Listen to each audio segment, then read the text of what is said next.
Thank you, Your Honor, and I believe the defendant would like to address the court personally.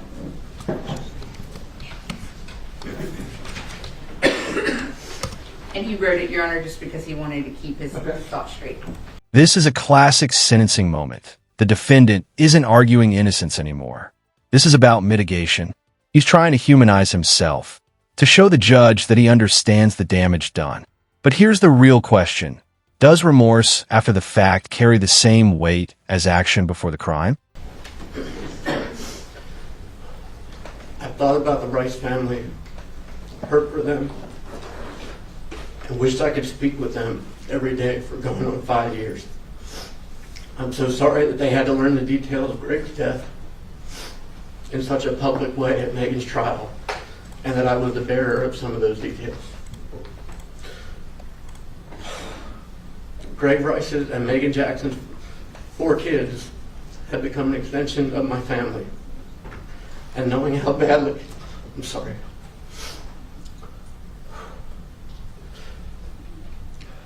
knowing how badly they were hurt and that I played a role in causing any pain at all to them is something I'm going to struggle with for the rest of my life. To simply keep saying I'm sorry just doesn't feel right. And I don't know that I can effectively articulate the depth. This part matters more than it sounds. He's admitting motive, money, lifestyle, pressure, which cuts both ways. Judges hear this and think, was he manipulated or did he knowingly benefit? Drop a comment. Where do you draw that line? Of the combination of love, pain, regret, and compassion I feel for those kids and for everyone who loved Greg.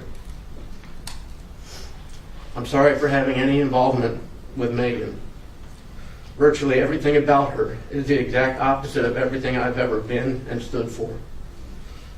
As embarrassing as it is to admit, I chose to overlook everything bad about her because she was spending thousands of dollars a month on my family, and because she had convinced me that she was basically going to make all mine and my family's dreams come true. In retrospect, it's clear that my involvement with her was founded on deception and selfishness. This led to a snowball of poor decisions on my part, infidelity, and to Megan having a grip on every aspect of my life. Let's pause here. These are explicit threats, killing a spouse, children, even him. In legal terms, this raises a brutal issue. At what point does ignoring red flags become culpability? This is where sympathy starts colliding with responsibility. If not for these poor decisions on my part, I know that I would not have been with her on the night of October 2nd, would not have been in the position to be an accessory after the fact, and would not have had any part in causing any suffering to anyone. I heard Megan say things like, "I'm going to kill Greg." This is the ripple effect moment. Courts don't just look at the victim. They look at collateral damage. Businesses, families, kids, entire communities. It's a reminder that crimes like this don't end at the crime scene. And I'm going to kill my kids. More than once, she told me she was going to kill me. She said these kinds of things nonchalantly, and I never took them as a serious threat. I chose to overlook these things and all the other red flags that were waving in my face because of the attributes I thought were good about her, which I now see were only those which served me in some way.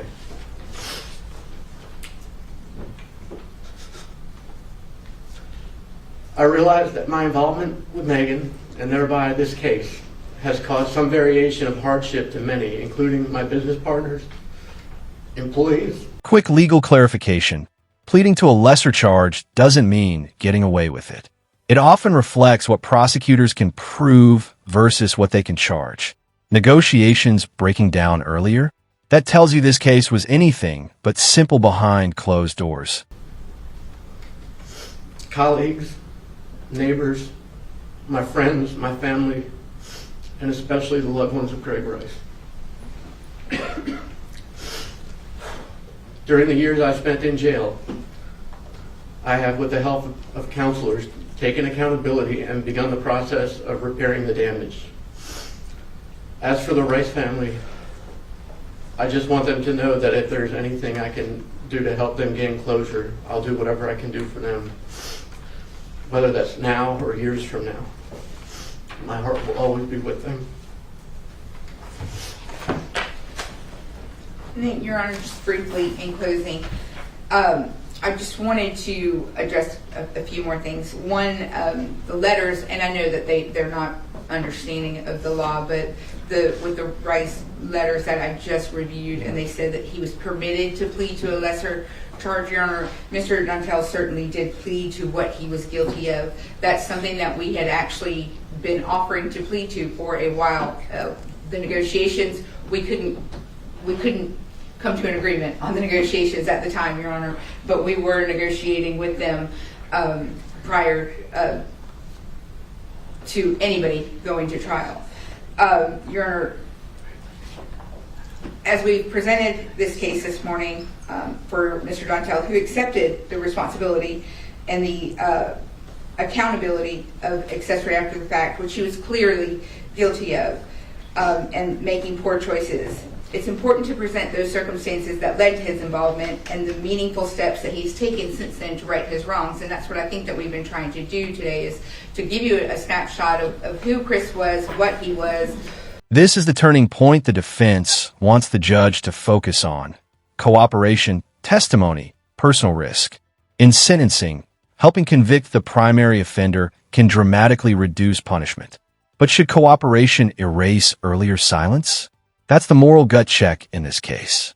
When he was finally able to get that sense of protection for his family and come clean, at the time of the offense, he was clearly deeply influenced and manipulated by Megan Jackson, who he trusted, and she took advantage of his loyalty, his immaturity, his use of alcohol to make poor choices. Your Honor, he did not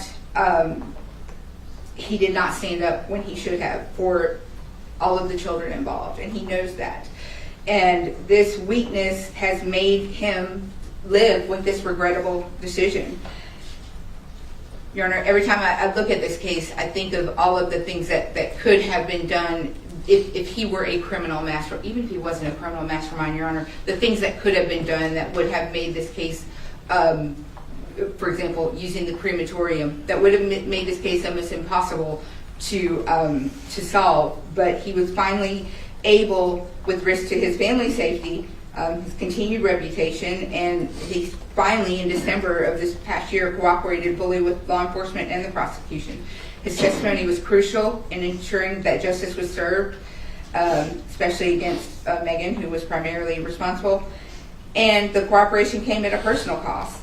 He is continuing to accept the accountability and help correct the wrongs he once enabled. He has shown sincere remorse, in turning his life around. He's engaged in counseling, as you've heard. One of the things that, if you recall, a group of pretrial motions about a year and a half ago, I was demanding to have all of his jail costs, because oftentimes people say things when they don't think the jails are listening. Your Honor, myself and my entire staff spent, I think, 2 weeks listening to almost 4 years worth of jail phone calls. And I can tell you that 80% of those were him talking with his children and still being a father. And I know that is a luxury that he has that the Rices don't have, and he knows that too. And he is still living with that, and he is still combating with that. And he knows that he can't make that right, can't change it, but he can try to make it right from here on out. In his desire to accept that accountability. Your Honor, we understand that this offense was serious, but I think it's important for the court to understand that he was not an architect of this crime.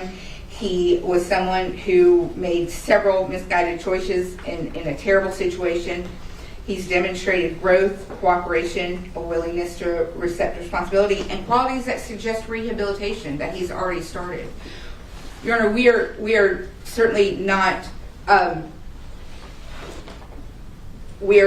just the worst thing we've ever done in life, but we are asking the court to consider a serious sentence over his head that would be suspended to an intensive 5-year period of probation in a way, because if he violated that provision, then he would have to go back and do all of that time based under the new law if he were to receive that. So we asked the court to take all of the letters of support, all of what we presented into consideration when making the determination. Justice can be served along with mercy. Thank you.